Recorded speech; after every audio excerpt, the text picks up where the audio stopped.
Hare Krishna, welcome to Joy Bipul blog. নতুন একটি পর্বে সকলকে স্বাগতম। আগামীকাল 21শে জুলাই পালিত হবে গুরু পূর্ণিমা।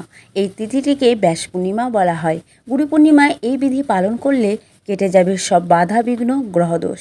এই তিথিতে কিছু সহজ উপায় করলে জীবনে উন্নতি ও সমৃদ্ধি বৃদ্ধি হয়, পাশাপাশি গ্রহদোষ থেকে মুক্তি পাওয়া যায়। এবছর গুরু পূর্ণিমায় কোন কোন উপায় করবেন তা বিস্তারিত জেনে নিন। পুজোর আগে জেনে নিন গুরু পূর্ণিমায় পুজোর সেরা সময়, জানুন পূর্ণিমার বিধি ও রীতি। এই বছর 21শে জুলাই রবিবার গুরু পূর্ণিমার পবিত্র উৎসব উদযাপন হবে। এই দিনটি গুরু পূজার জন্য নির্ধারিত হয়। এই শুভ উপলক্ষে শিষ্যরা তাদের গুরুদেবের পুজো করে। কথিত আছে যে এই দিন বিশ্বকে 4টি বেদের জ্ঞান দানকারী গুরু ব্যাসের জন্ম হয়েছিল, তাই এটি ব্যাস পূর্ণিমা নামেও পরিচিত। ব্যাস বা নিজের গুরুদেবের পুজো করা হয় এই দিন। আসুন জেনে নিই গুরু পূর্ণিমার শুভ সময় ও পূজা পদ্ধতি। গুরু পূর্ণিমার পুজোর সময় 21শে জুলাই সকাল থেকে বিকেল 3টা 46 পর্যন্ত থাকবে। গুরু পূর্ণিমার পুজো বিধি। গুরু পূর্ণিমার দিন সকালে ঘুম থেকে উঠে ঘর পরিষ্কার করে স্নান সেরে নিন। এরপর পুজোর সংকল্প নিন। তারপর একটি পরিষ্কার জায়গায় একটি সাদা কাপড় বিছিয়ে একটি ব্যাসপীঠ তৈরি করুন এবং তার উপর গুরুর মূর্তি স্থাপন করুন। এরপর তিলক লাগান, ফুল ফল ও প্রসাদ নিবেদন করুন। এভাবে পুজো করার পর আপনার গুরুর বাড়িতে গিয়ে তার পা ছুঁয়ে আশীর্বাদ নিন। গুরু পূর্ণিমা দিন কী কী করতে হবে? গুরু পূর্ণিমা দিন সকালে স্নান সেরে কপালে জাফরান ও হলুদের তিলক লাগান। এই দিনে আপনার পিতা, গুরু, বড় ভাই এবং দাদার আশীর্বাদ নিন। অশোক গাছে জল নিবেদন করুন এবং 7বার পরিক্রমা করুন। এছাড়া এই দিনে দানও করুন।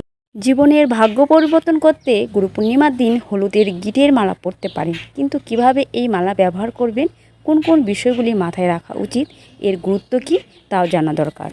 হলুদ রং ভগবান শ্রীবিষ্ণুর ভীষণ প্রিয়, তাই হলুদ রঙকে অত্যন্ত পবিত্র বলে মনে করা হয়। হলুদের মালা পরলে গ্রহের দোষ থেকে মুক্তি পাওয়া যায়। হলুদের মালা পরলে বৃহস্পতির গ্রহ শক্তিশালী হয়ে ওঠে। দাম্পত্য জীবনে সমস্যা তৈরি হলে হলুদের গিঁটের মালা পরতে পারেন। পুরাণ অনুসারে এই তিথিতে মহাভারতের রচয়িতা মহর্ষি বেদব্যাসের জন্মগ্রহণ করেছিলেন, তাই এই দিনটিকে গুরু পূর্ণিমা বলা হয়ে থাকে। এদিন শিক্ষাগুরুর আশীর্বাদ তো পাবেনই, তার সঙ্গে লক্ষ্মীনারায়ণের আশীর্বাদও পেয়ে থাকতে পারেন। তার জন্য এই বিশেষ দিনে কিছু প্রতিকার মেনে চলা উচিত।